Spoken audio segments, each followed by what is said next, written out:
This man took out the large white duck and separated the flesh from the bones. Then he pours the broth into it. It becomes more and more plump and full. The man then takes out the lotus leaves and wraps them in fried salt and covers them for half an hour. The duck is then ready to be cooked. The resulting duck is not only wrapped in the aroma of the lotus leaves, the rich broth even slides out when you cut it with a knife. One bite and you'll be happy.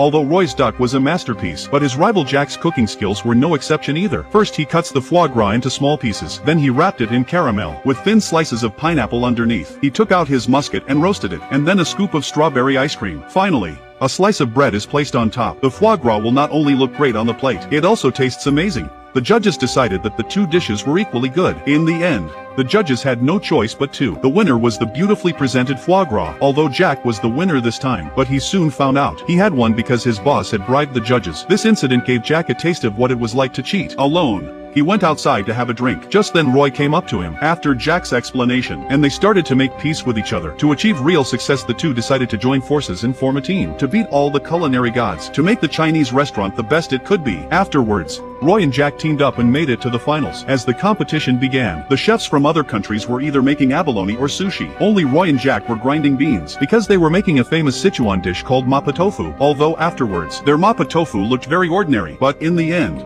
the judges gave them the title of champion because the mapo tofu they made, it wasn't just any mapo tofu. First, they encrusted the bean paste into the tofu. The beef and ginger sauce was formed into a big ball. One bite and it bursts into flames. The taste is simply beautiful. What's even more amazing is the hemp in the mapo tofu. They chose authentic Sichuan peppercorns to make a truly authentic mapo tofu. By the end of the story, the two men were no longer enemies but became good friends. Together they run a Chinese restaurant, a perfect blend of Chinese and Western food. They become an authentic restaurant that is loved by both domestic and international customers. This film shows us that, if you work hard enough, you can make a needle out of an iron rod. Never envy the success of others. Live our own lives to the fullest.